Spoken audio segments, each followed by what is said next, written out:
Hey y'all, it's Maritime in America again, a podcast where we're charting America's offshore stories. It's the only podcast that highlights mariners' perspectives on issues facing the offshore community and the greater U.S. maritime community. I'm your host, Aaron Smith of the Offshore Marine Service Association.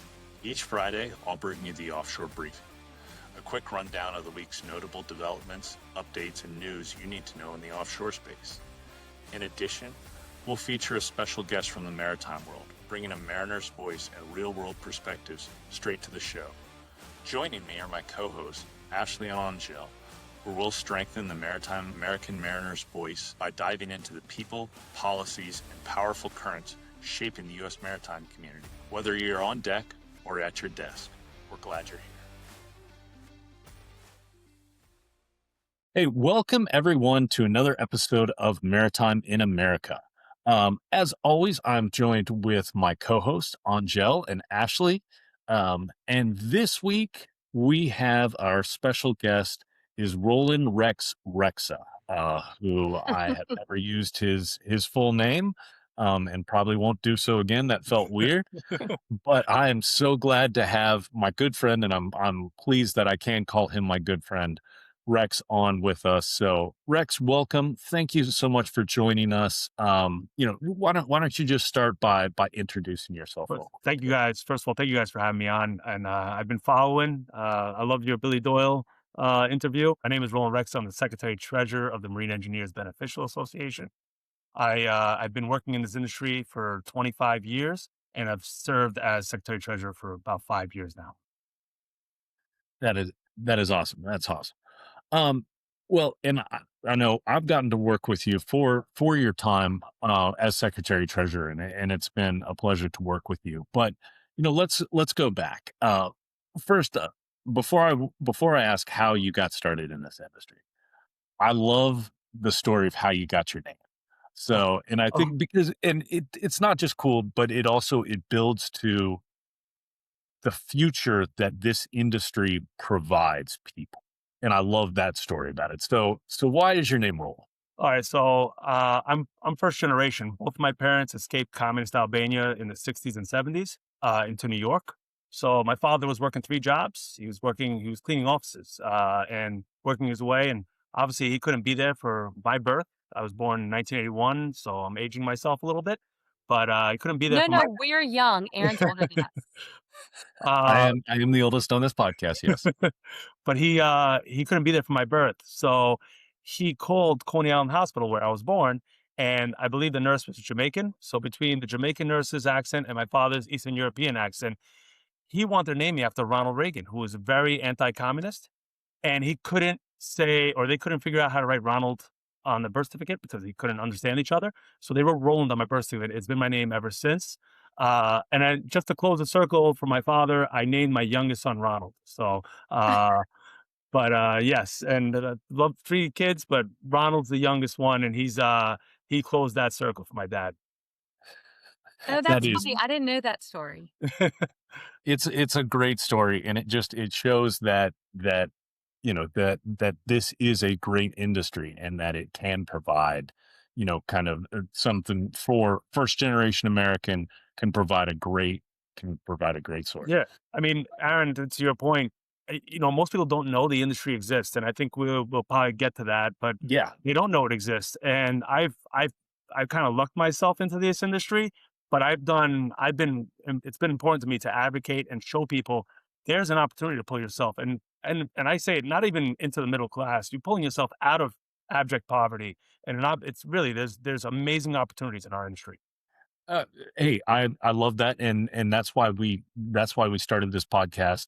And as you've seen from so many of these episodes that there are so many great stories in our industry, and they all seem to start with someone just dumb lucking their way into our industry. Like, luck is not a plan. And so we can't keep like dumb lucking ourselves into great industry professionals. And that's why we started this podcast, was to try to get people to understand the great opportunities that are here. With that, I've heard this story as well. So I love the story of how you got into the industry and why you went to school where you did. So Well, yeah, I went to United States Merchant Marine Academy, but when I was looking at colleges, my brother, who's 2 years older than me, got into the Naval Academy and was attending Naval Academy, and I had my heart set on the Naval Academy. To be honest, I was going there, and I didn't know anything about the Merchant Marine Academy. I didn't know anything about our industry, but I knew I wanted to serve, and I wanted to give back to the country that gave my family everything. So I went to go visit my brother and do a recruiting trip and stayed with my brother for a week during Army Navy week. And after that week, he pulls me aside and he says, "Do me a favor, do not come here. You are out of your mind." And I was kind of the black sheep of the family. He goes, "Go check out Merchant Marine Academy. It's more your speed." And sure enough, right after that, I went there. So I checked out the school and I loved it. And it wasn't really much of an option after that. My uh, dad went to the Naval Academy and he bribed all 3 of us girls with, like, literally whatever we wanted if we went there. And just listening to him and his friends, and I was like, "It is not worth whatever you're about to pay me because there's no way that I could put up with people like that." Well, I actually, my I was dad the middle child and also the black sheep of the family. My dad, I remember him saying, he goes, "This country gave us everything. You and your brother are going to pay it back for me." All right. So, and that's why we both chose that path. But it was honestly, it's one of the most rewarding paths you could ever make. so you go Merchant Marine Academy.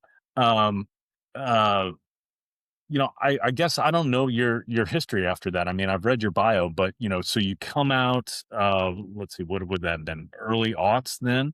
Yeah, 2004, I graduated, and then I joined MEBA right away. So I was very lucky when I do cadet sailing. So as part of going to Merchant Marine Academy, you intern for a year.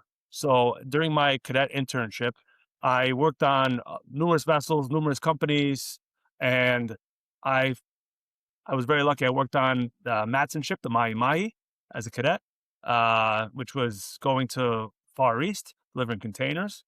I loved it. Got along with the crew. It just became a natural fit for me.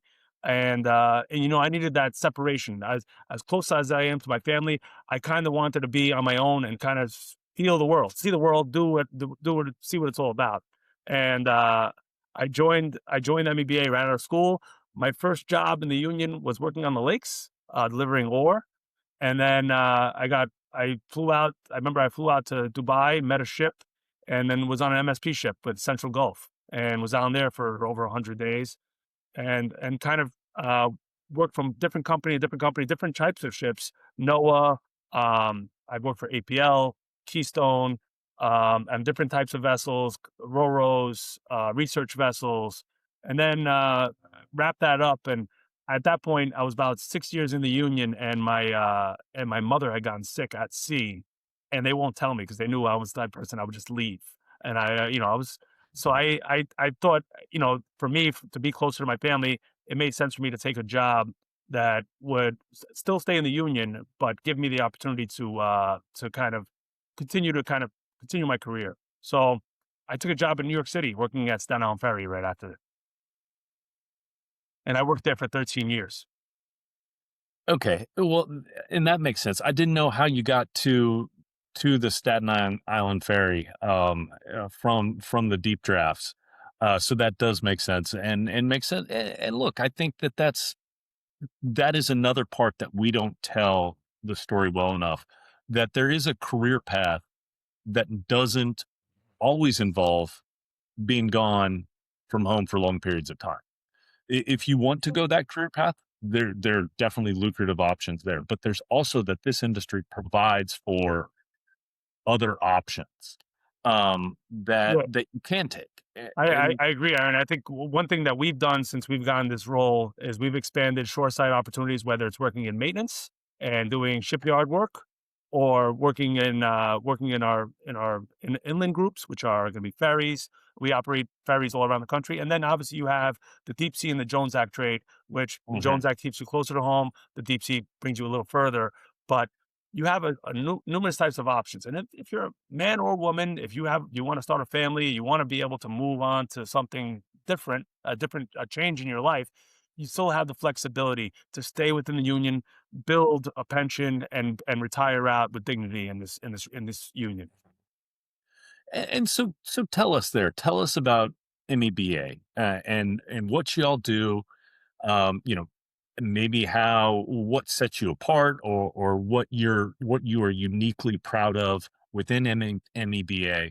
Talk to us a little bit about that. We're one of the oldest. I think we are the oldest maritime union in the country. We're one of the oldest unions in the country in general. Last year, we just celebrated our 150th anniversary as a labor union.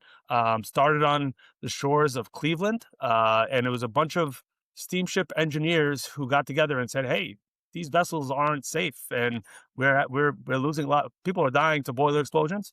So they came together and they created an association.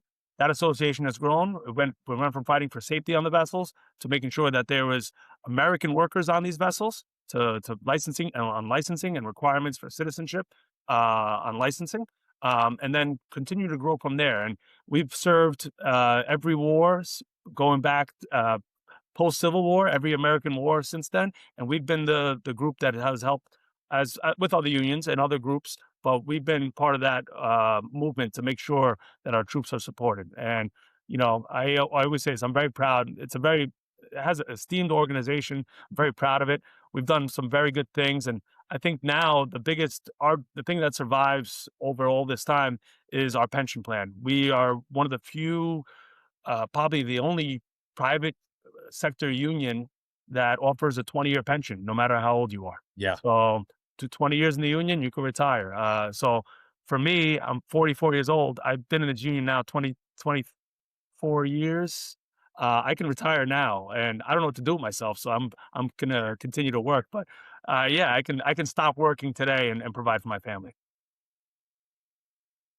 That that is really cool, and that is quite an attractive benefit. Um, and I want to touch on this because I think it's important, and that if we were to be doing this podcast in the 80s, in a magical world where podcasts exist in the 80s, You're you know, 10, A talk show, radio talk show. and I I was wasn't two. born. It depends on when the '80s, but I was born No, '81. I would have been like 3. yeah, um, yeah, I was listening to talk radio. I'm sure everyone will be surprised that I was listening to talk radio in the 80s. But you know, if we were to be doing that, then you and I wouldn't be talking. And I I think that's something that, I want to put out there. And I think that I think some people will still be surprised to see you on this episode of the podcast. I don't think they should be, but, I think I want to talk about that because it is kind of an important point of both our organization's arc and our growth, I'll call it, that that you and I do work together. And so I want to, you know, I appreciate the partnership, and I greatly appreciate the help you provide. And I know when we've been working on issues, you guys get us into doors that I can't get in, and I hope vice versa. Sure, Um, 100%. but talk about that. And Angel and Ashley, I want to hear your thoughts on this too. But Rex, Well, do you agree? And what do you think of that? I think history is history, and I think you learn from history. But I think what we have to look at is what's going on today and what's going to happen tomorrow. And I believe that we have more in common as an industry than we have in disagreement. And the truth is, it's we all want to see a maritime industry that's growing and thriving. We want to see maritime workers continue to grow and thrive. And I think this is where we have commonality. And the commonalities, it exists, and we have to stop looking at I guess, and I say it, the issues of the past, because I know a lot of those can sting. But like I said, I was born '81. I probably don't understand or know a lot of the issues of the past, and I don't want to repeat it. I think now in today's world, where we have a common kind of enemy at this point, and it's foreign flag. It's Yeah. it's going to be a flag convenience. It's going to be people coming in and trying to displace American workers, American companies, American jobs. And I think that's because we have that commonality. we have an obligation to kind of align ourselves and fight for our collective memberships. And I also think to further that, because I know when I came on board and when I first met you at, I think it was the wind event out in, where were we? Baltimore. Baltimore. Baltimore, yeah. Um, and I mean, unions, but every union is also different, right? Like MEBA is completely different than in other unions. So I think that's something also important, that when people see that you're on this and we talk about all that we do work together and that we are friends, is that all unions are different and we're not going to agree on the same thing all the time, but at least we're having the conversations. Well, we all represent the same type of workers, actually, and that's what you know. In the end, a captain is a captain, whether he's, and I say this, you know, or our chief engineer is a chief engineer.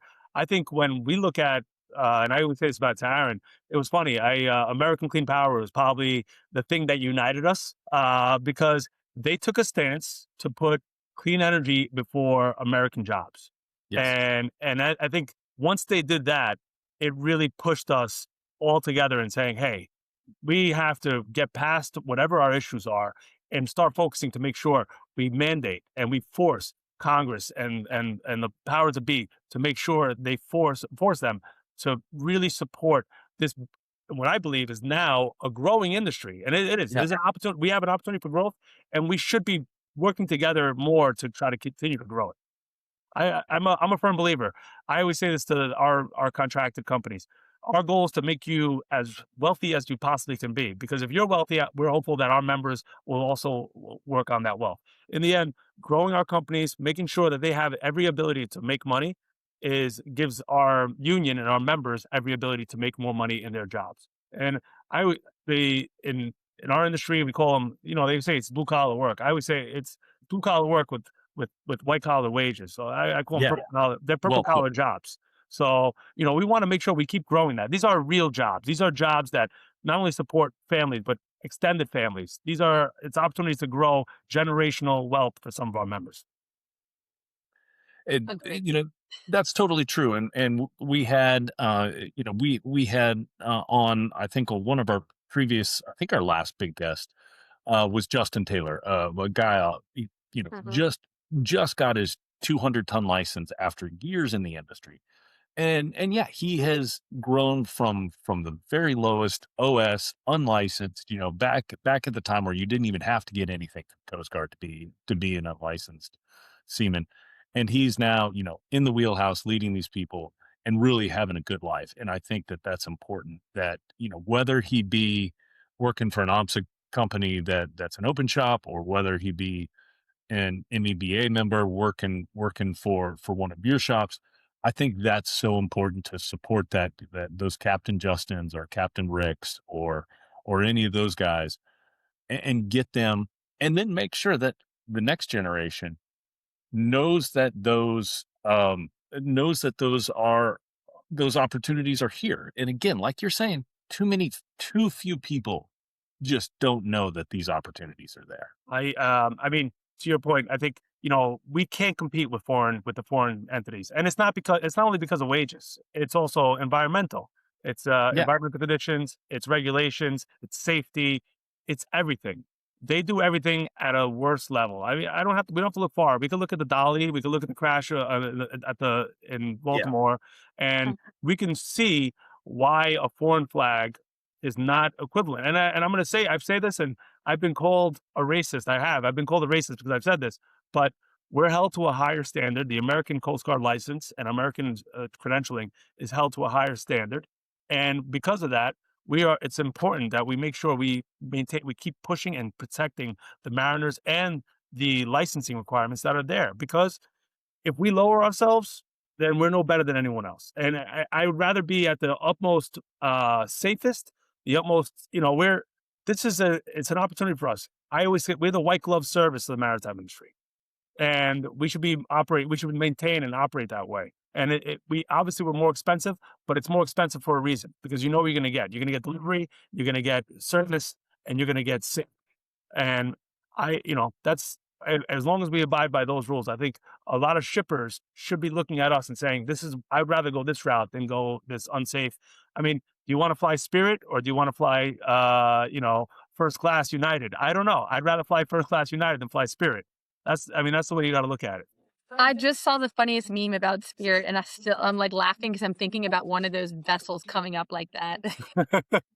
Which you're totally like everything you're saying is what we constantly keep saying. Yeah, I don't want to compete with those levels No. because We shouldn't have competing with to, those levels because means providing sub-family supporting wages. Mhm. Means providing wages that no American would or should accept. And like you're saying, safety conditions and living conditions, and I put the emphasis on the latter one, the living conditions that no American would or should accept. No. So I don't want to compete with them. I want them to compete with us. Yes.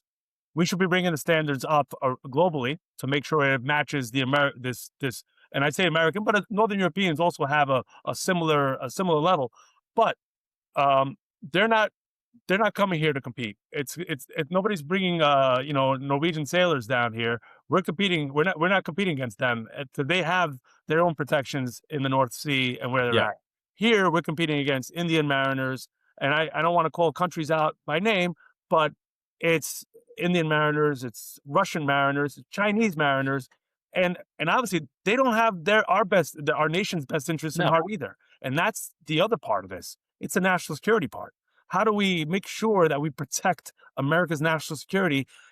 I don't want, I worked in the ferry for 13 years. I don't want a Russian ferry boat captain. Who knows what he'll do? We have 6,000 passengers on that vessel at any time, so you don't know what you're going to get. And the only way you can protect against that is to guarantee, and on licensing, we already have it, but to make sure that we protect the American workforce, and we put our arms around it. We continue to push Congress to make sure that we bring back these jobs. We onshore them back to the United States, and we move away from using this globalist mentality where, hey, we're going to look at our partners to be able to move our goods and our supply chain. It's a failed right now. It's showing as a failed product because right now, as you see what's going on in Iran, this country's going at it alone, and with his partner in Israel, and no one is gonna put their mariners at risk. But American mariners, have been and always will be willing to go in harm's way when it comes to supporting this country and its interests.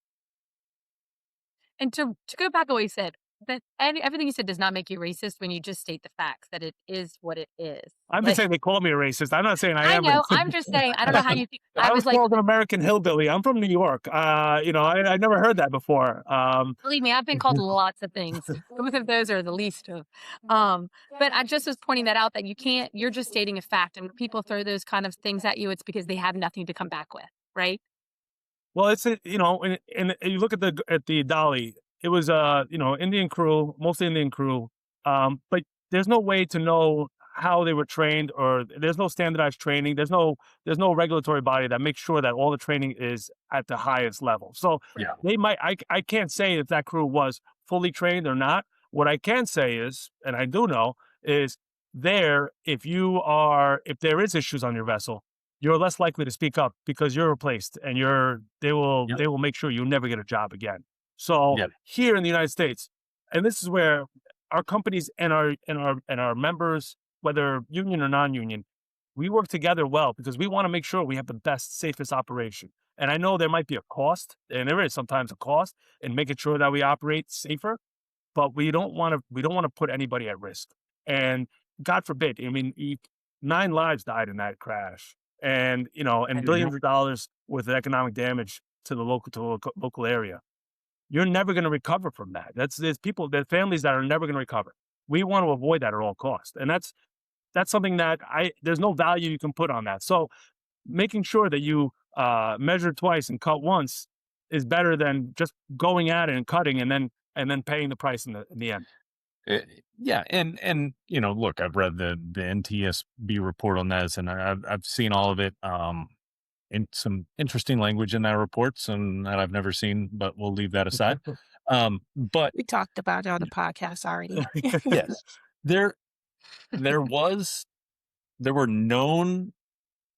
I don't want to. They weren't cross connects, but there were known issues of a lack of segregation between critical equipment that was known to be problematic and was not addressed. that's something where, yeah, it like, what you would say, in our side of the industry, we would call that stop work authority. Everyone has stop work authority. You see something like that, everyone has the ability to say full stop. No, that needs to be fixed. But Aaron, to the same point, our companies don't want to operate like that. Yeah, That's the honest truth. exactly. Well, whether union or non-union, their companies don't want to operate that way. And I can tell you this right now, we look at it as saying, hey, whatever problems we have, and it's one of the fears that we have right now, with these seized vessels and the seized Venezuelan vessels. These vessels, they're going to be crewed by mariners, and they're already operating like that. So we have to make sure that Yeah. we can bring them up to a standard that is safe to be able to operate. And it goes to that same question, same conversation. Anja, what do you, we've been talking a lot, but I want to hear from you, Anja. What questions do you have, or what statements do you have? She's the thoughtful one of the bunch. Yes, I'm she the is. dramatic She one. is the I thoughtful like that. one. No. I like that. Well, I know you talked about your experience with the ferries. They call you, well, I heard that they call you the ferry godfather. So tell me about that. So in the New York Post, we settled the contract, and I'm going to tell you this. It was 2016 is when I got involved in, and I was a rank and file member. I was an engineer. I'm an engineer. I was an engineer my whole career, and I just got involved in a rank and file member in a contract negotiation with municipality, with New York City. And New York City represents the Staten Island Ferry is a ferry that operates between Staten Island and Manhattan. It's one of the largest commuter ferries in the world. At Yeah. any given time, we could have 6,000 passengers. I think it's somewhere in the neighborhood of over 40 or 50,000 passengers. In its peak, it was like 24 million passengers a year. So very, very trafficked vessel and extremely trafficked waters. I mean, these are some of the busiest Yeah. waters in the country. And going back, we were out of contract. There was a contract dispute, and we were out of contract going back to 2010. In 2023, we finally settled the contract based on a prevailing wage decision in New York, which is a law that requires the public sector to be paid the same as the private sector. So you can't pay a public sector worker less. And as a private sector, you want that because you don't want your public sector workers to be paid more, because then you'll lose people to the public sector. So there's a law that requires that, and we won that and then settled it out. And in that settlement, it was 13 years of retroactive back pay and a pretty large settlement. I think it was, and the crazy part about it is in 2016, if they didn't negotiate in good faith, we probably would have settled for pennies if they actually negotiated. But because you're dealing with a bureaucracy, they let it just keep going, and they kept forcing us to court.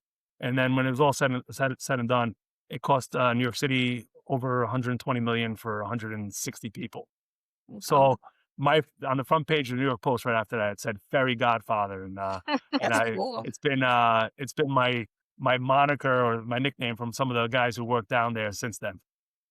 Wow. Yeah, that's really cool.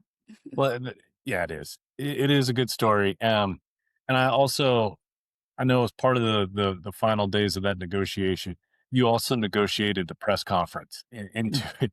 Yeah, so you- we settled the contract, and then the mayor's office wanted to do a typical in City Hall press conference, and I said, I think this is such a monumental celebration for this contract, so we pushed it to make sure it would happen on Labor Day, and then nice. Dorothy Day, which is one of the vessels named after Dorothy Day, she was a Christian labor leader.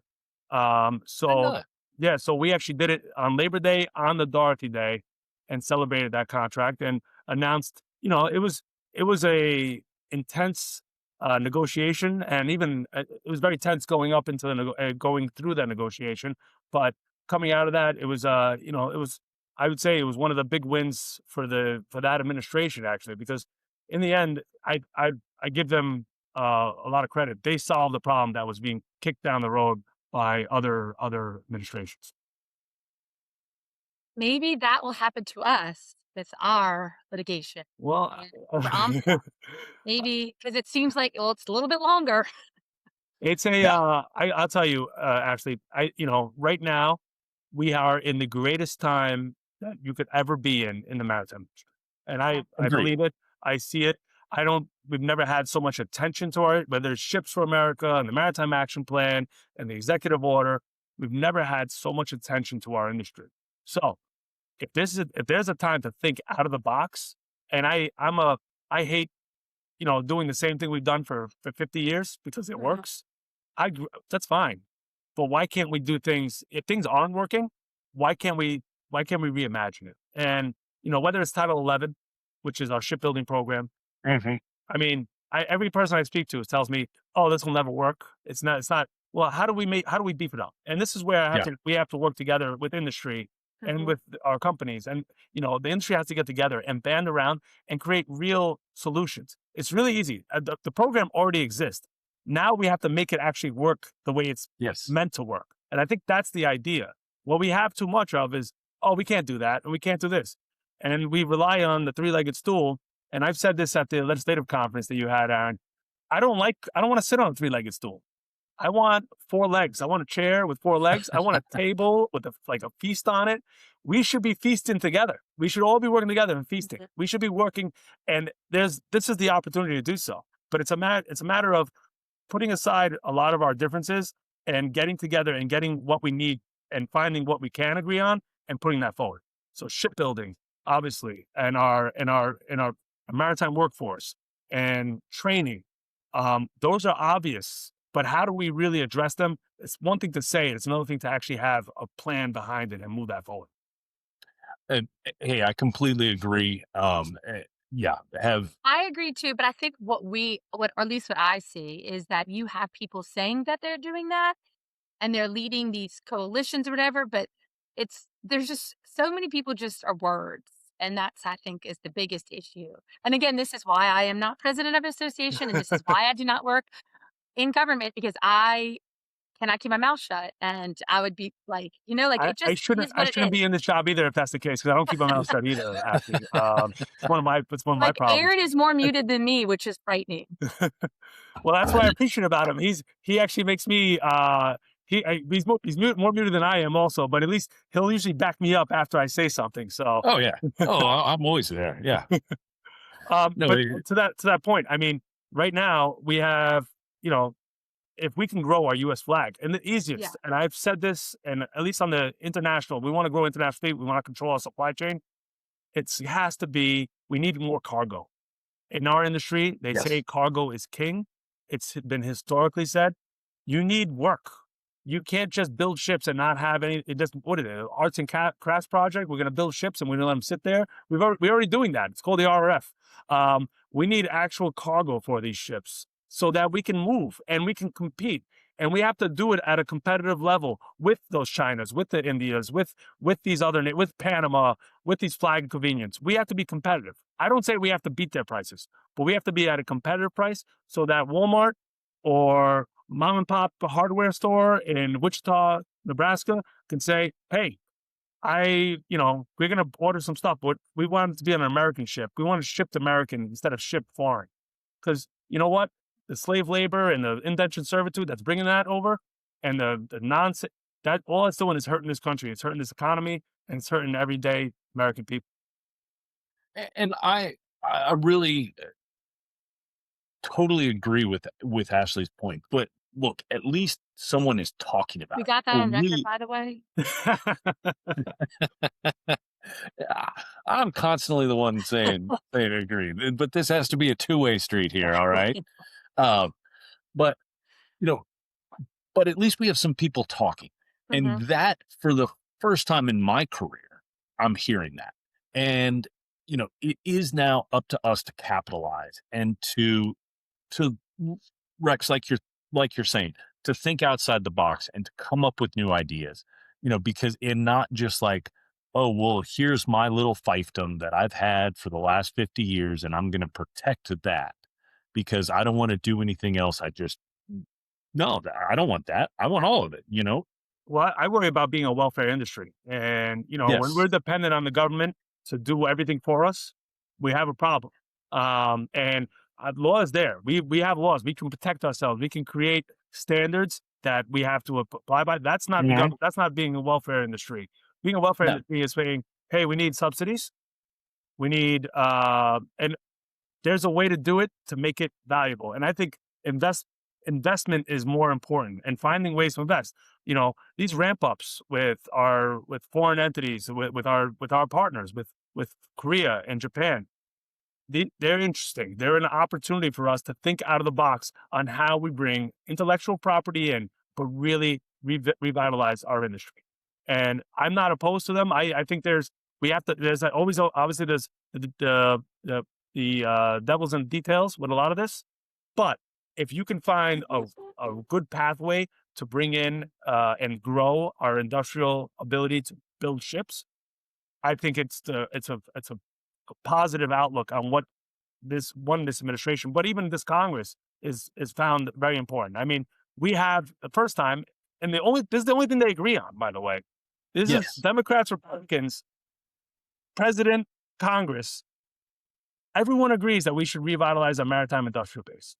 They just don't know how to do it in the right way. Everyone has their own ideas, and while some ideas are good, some ideas aren't as I think some of them are going to be harder to get along. Yeah. But I think we have an opportunity, and as the industry, as the leaders of the industry, we have to be the one who kind of shepherd Congress and the administration through to make sure they understand how this can actually grow and what it actually does.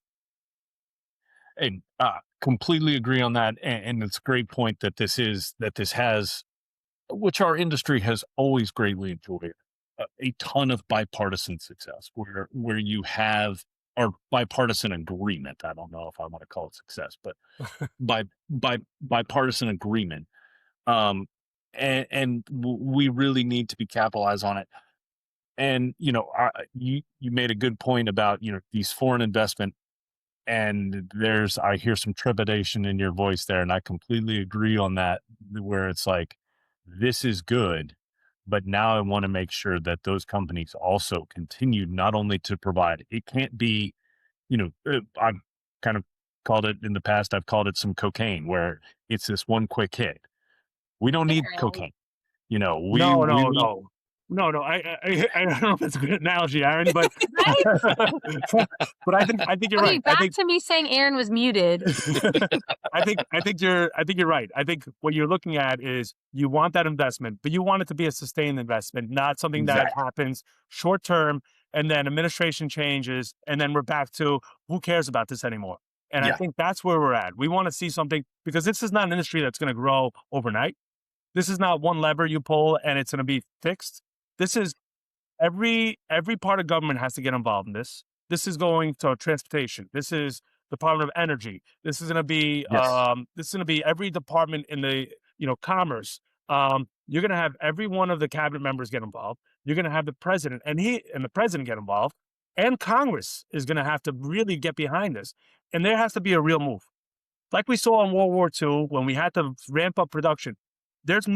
The difference between then and now is we had the ability then. We no longer have that ability now. Those shipyards are now condos in a lot of places. They are. We've sold our maritime industrial base to be able to build high-priced waterfront villas for people. And in doing so, we put ourselves far back. And if we don't learn from the mistakes of our European brothers, and really, I mean, look at the Danish, look at you look at the UK, they've completely given up on their maritime industrial base. They're now completely dependent on others to bring their goods to them. We're really close to getting to that point if we don't make a market correction right now. And I think this is what China has kind of exposed it's our defense capabilities. China's exposed that we can't supply our own goods. China's never going to beat us in a military war. What they'll beat us in is an economic war. They'll pull those levers and they'll stop the ships. We have the financing, but they have the ships, they have the cranes, they have the containers, they have every part of the supply chain that you need to actually move goods. And unless we do so, and they have the ports. And if we don't do something about it, we're going to be left in the dust. Completely agree. And fully support the increasing of the cargo. Like you said, you have to have the cargo. Fully agree. You have to have the subsidies to help construct the ships. But I think there's another part of that piece that often gets missed, and I was really glad to see it included in the map, and that is the level playing field aspect of it, and not even level playing field, of rational playing field, of get the regulators out of making rules that don't protect safety of crews, don't protect the safety of the vessel, don't protect the environment. So many times the Coast Guard is just sitting on top of our industry with unnecessary regulations. I know in the map they mentioned one that we brought, and fortunately, working with our partners in the administration, we got reversed of portable accommodation modules, where the Coast Guard standard was 2 inspections, months of plan approval. On a foreign vessel, they just put a container and whatever you want on it. You know, I'm not saying we go to that level, but they have to come to our level. And, Yes. you know, that I think can provide an equally good opportunity to grow our industry here, of making sure that we're not, our regulators don't stifle our efforts. And I think it's to our point, to that point, I think also having standards that are upheld all over the country, accepted, Exactly. Yes. which is a problem. I think I actually said this before, it's a problem, especially with the Coast Guard. You go to New Orleans, they're held to a different standard than they are in Norfolk, Virginia, than they're held in Seattle. And reality is it's the same CFRs that they're following, but Yeah. how you interpret that CFR is completely different. And I think that's something that that needs to be addressed also. Finding a standard that is how they address it, because the ambiguity of not knowing what the standard is, you have a vessel, it's being inspected here, and then it goes to another port, and then it's being inspected completely differently in that other port, is a problem that a lot of we've seen issues with. Oh, yeah. So now you're actually like finding ways to get yourself to a port where you feel more comfortable. There's no reason why that should happen. They should set a standard that industry is good with, that guarantees American mariner safety, guarantees that the companies are operating in the same way, but something that is not obtrusive to what the companies are trying to do or our mariners are trying to do. Oh, completely agreed. Yeah. I think we keep talking about how great our industry is and how we want it to grow. But at the base of it is we can't have an industry without workers.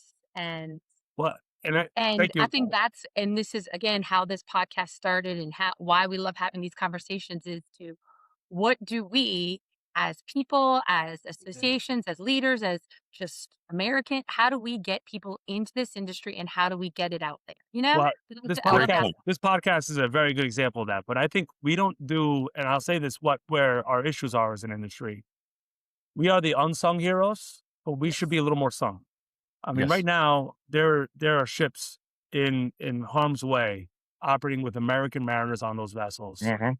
and moving goods for our troops, moving goods for our allies, making sure that the people there in these countries that are getting bombed making sure that the people are able to continue their daily lives without being in fear that they might not be able to eat or live. So our members are already out there doing that, and other unions too. They're out there doing that. Yeah. This is the importance. If there's a way to serve, and I always said this, I joined Kings Point because my father told me we want you to serve. I want you to serve, pay back this country for everything. I did 2 tours to the Persian Gulf in the Second Gulf War. I didn't know that. Yeah, and when I was with Keystone on the Cape Knox, and then with Central Gulf on the Buenos Aires, and we were delivering tanks and Humvees out for the war effort. And honestly, it's the greatest experience in my life of working in this as long as I've been in the union. It's those years and that time I spent working on those, doing that. It really, I wasn't getting port time because you're not going to shore in some of these places, but I knew what I was doing was helping beyond anything that I've ever done in my life. And the value of that is something you can't really put a number on. So I'm extremely grateful for the opportunities this union has given me and the industry has given me. And that was one. It's a way to give back. It's a way to serve. So that's one option of it. The other part, you have this industry is, and I'm going to talk about international and I'll talk about domestic because I've experienced both. You have a chance to see places you've never seen before. Go to places you've never been. I'm a kid from New York. My parents they escaped communism. My father always tells stories about when he escaped communism and he went from country to country to country because they had to, because you running essentially from regime. Yeah. And I mean, there was always a little kind of I'm gonna say sexiness to it. You're like, oh, you see in the world. My dad speaks like 10 languages because he's living in all these different places. And as a kid, I didn't think I would have anything like that. I thought, he came to safety here, and then when this industry kind of fell in my lap to say, and then I joined it. It was for me, I've been all over the Far East, all over West Africa, all over Europe, and I did this all working and an opportunity to see places and understand cultures and understand life outside of the bubble that I lived in my whole life. And then when I went back, I was a completely different person. When I went back to my neighborhood, when I went back to the place I grew up, because now I you're a lot more seasoned. You just know the world, and you're just that much more adept to understanding cultures, to understanding people, to understanding life. And I think for me, that was one of the greatest selling points, and what really kept me. It was hard for me to stop sailing and work on the ferries. And when I went on the inland side, the industry provided unbelievable opportunity for me to just continue to Mhm. grow, and it guaranteed stability in my life. And that's something that you don't you don't have that in a lot of these 9 to 5 jobs these days. With AI coming and a lot of things in that nature, they're not going to. We're not replacing mariners. I know there's always talk about this. We need mariners. You're going to need people working on these ships, and so you're going to need that stability, knowing that you have a job for the next 20, 30 years that you can retire from, that you can live in dignity with, is something that's really important. And those are all great points. And I really like, and we don't talk about this enough, of the service aspect, and the giving back aspect that this industry can provide. And I think that's one. I would add another that this podcast has really helped us drill down on, but we need to do a better job. We, meaning the maritime industry writ large, need to do a better job of talking about the support and the family nature on board a vessel that so many. I have not experienced this, but I know that I didn't have the most direction as a young man, and Yes, you probably do, made you some nerd. mistakes there. Tell uh, us about pri- where he sits. prior to meeting Ashley. Prior to meeting Ashley. Well, Um, but we need ever so many people have come on. John Fontenot, his son Cooper Fontenot, Captain Rick, so many of the people that have come on this podcast talk about that.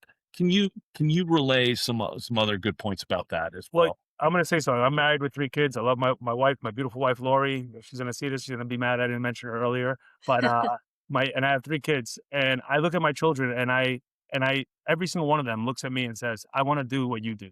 I want to do this. And why? Because they know that I've been able to provide for them something that a lot of other people can't provide for their families. Um, the industry has changed immensely. It used to be a lot harder to be able to have a family, to be able to grow that Hmm. family. Hmm. We've um, Technology has kind of connected people, made things easier for you to find a way to be more attentive to your family. The best part I would say is about our industry is you get paid, and then you get paid vacation, your time off. So you're paid for your time off, and that's real time to get to spend with your family. Not, when you work a 9 to 5, you go home on the weekends, you're burnt out from working 9 to 5. When you work on a ship and it's some days 30 days on, 30 days off, or in 90 days on, 90 days off, depending on whatever the rotation is. That's 90 days where you're committed to your family.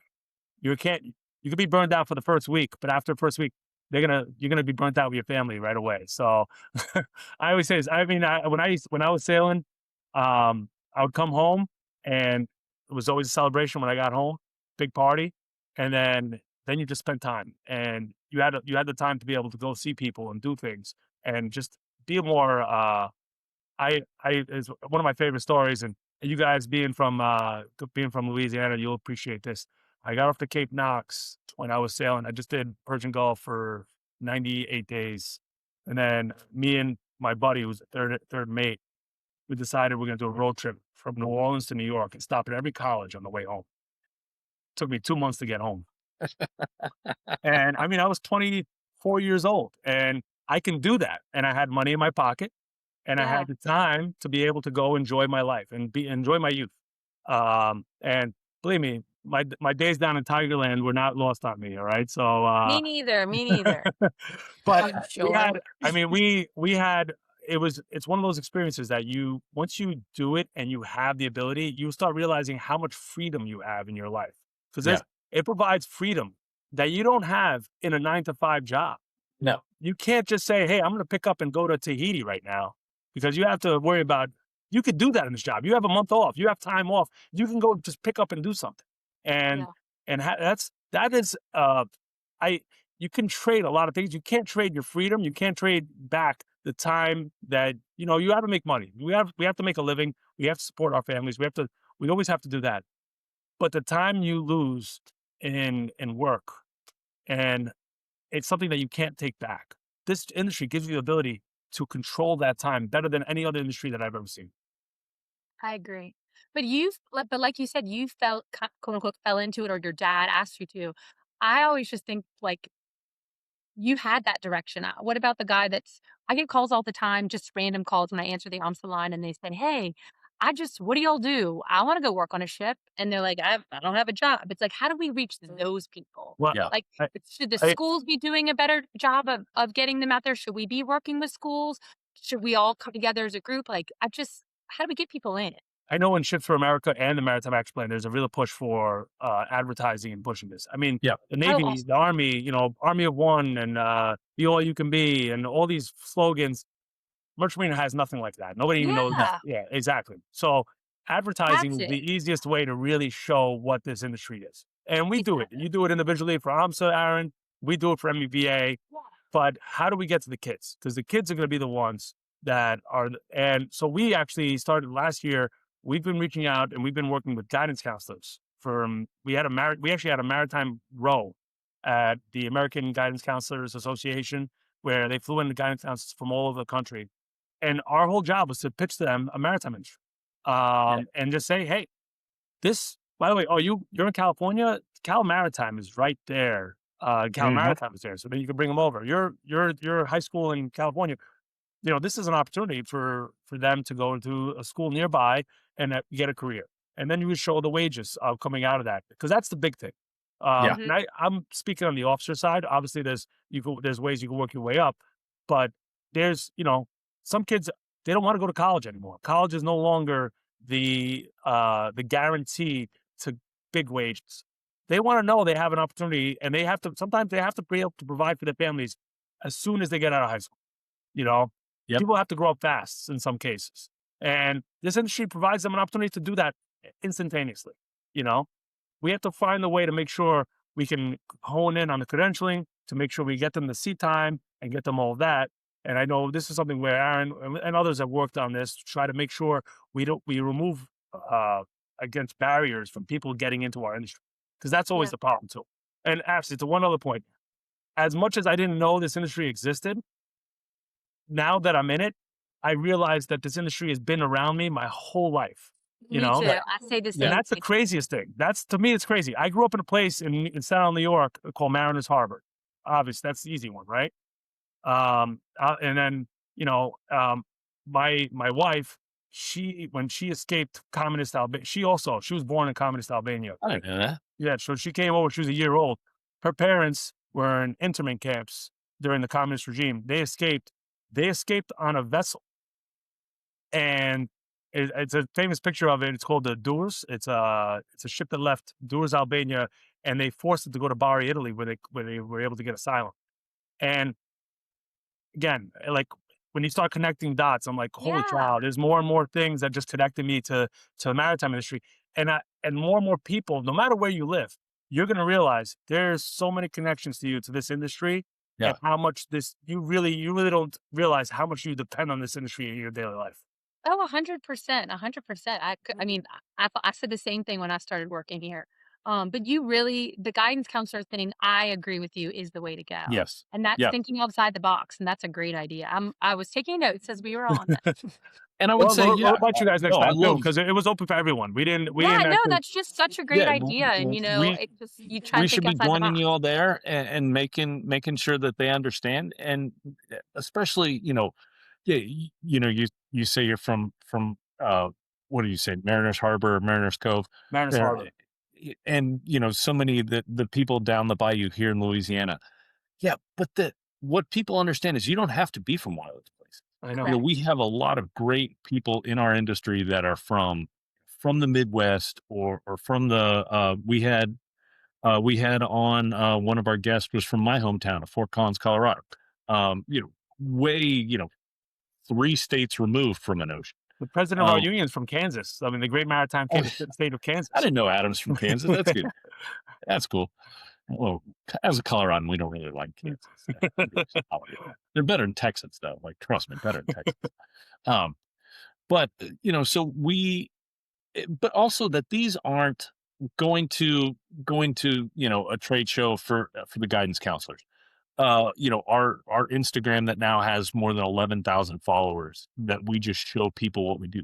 These aren't big, expensive steps. You just have to do them, and you can't do them once. You can't post once. It's just got to be a continued effort that we as an industry, I think one thing that we've are trying to do now, and we just started this, is we're trying to find influencers within our own ranks, because the easiest way for people to understand what we do is to have people showing them what we do and have them to see it firsthand. So we actually just started a influencer contest where best pictures, best videos, 60 seconds, and you get a prize. But then obviously from the content that we receive, we're going to be able to find people that understand the message, and it we can tailor a message of why this industry is important to them. Because that's really what we want to push. Why'd you join this industry? Why is it important to you? And what does MBA provide you in this industry? So that's kind of the messaging we're going with. And I think it's a good way for us to really try to highlight and grow not only our membership, but our industry as a whole. completely agree. If you have any, I think we're still accepting nominations. We're doing March Madness of vessel names this month. Have everyone vote on the best fun. named vessel. It'll be hard to unseat the previous champion of the MV Infant Jesus of Prague, was the previous winner. But we're looking for one. But yeah, I've always said that if I'm the spokesman for our industry, we're not going to have as much success as we can as having Randy or Calvin Gaines or any of these people who are much better spokespeople for our industry. Our best recruiters are our members. That's historically it's been proven to us. We can look at, we've done numbers on this. Our best recruiters are the people that are working on the ships and telling guys, hey, this is a lifestyle that it works. And because as a kid, you don't know and you're afraid. And I'll be honest with you, being a 22-year-old kid walking to a union hall for the first time, or walking into a hiring hall, or working into a company for the first time, you're probably scared shitless, excuse my language, about what opportunity No, we lies. don't curse. Oh, we don't curse? Okay. So you're probably scared about what opportunity lies ahead of you. And, it takes a little ease from some of the people that have been there, and to see how they've reacted and how they've turned it into a livelihood to really make people kind of calm down, get at ease, and join our industry. And I think that's going to be a lot of that. It's going to be a lot of education from our members collectively on why this industry is so great. Those are great points. And look, we've taken too much of your time already, but Wait, I want wait, Aaron. Oh, wait, what do you got? What do you got? So I will say that this episode, I think that you really did a great job selling the industry.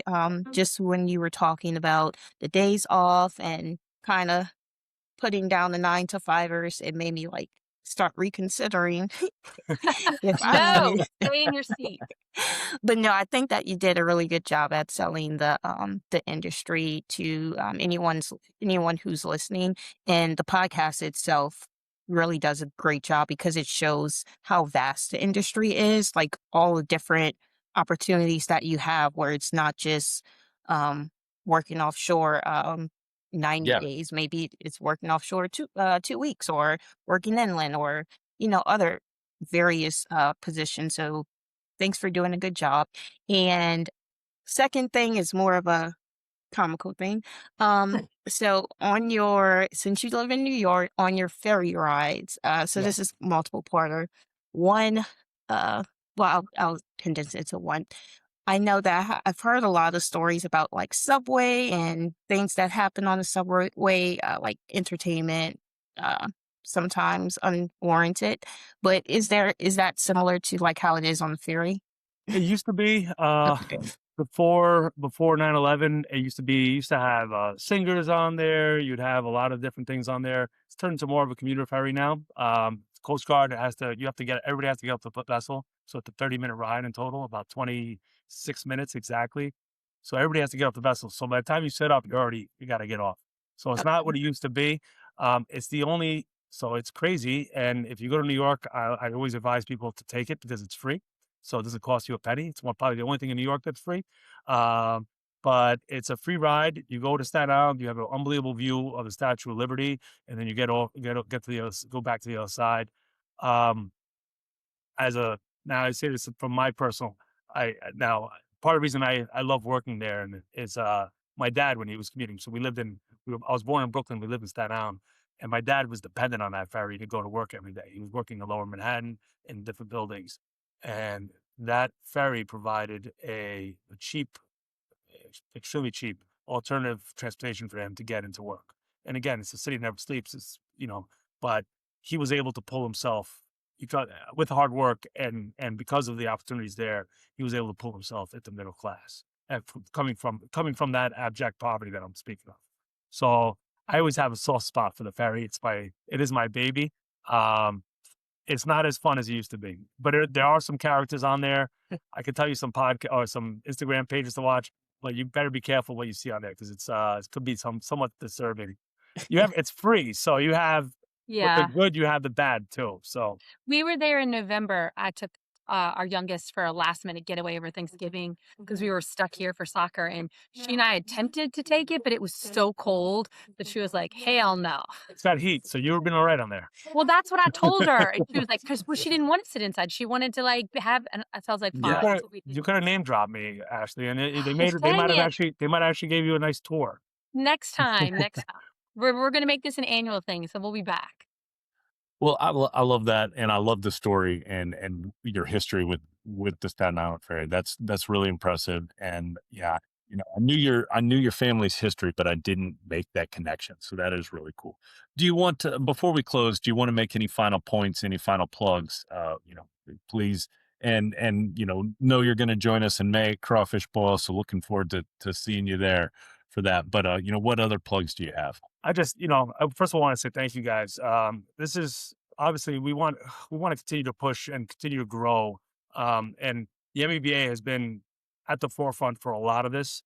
And as the oldest and large, what I think we're the largest officers union in the country, we want to make sure that this industry doesn't continue the decline that it's seen in the last 30, 40 years. So we feel like there's an opportunity today, and it's about working with our partners to make sure we seize this opportunity. And I look at it right now, and I'm appreciative that I have you as a partner, Aaron and Ashley and Angel.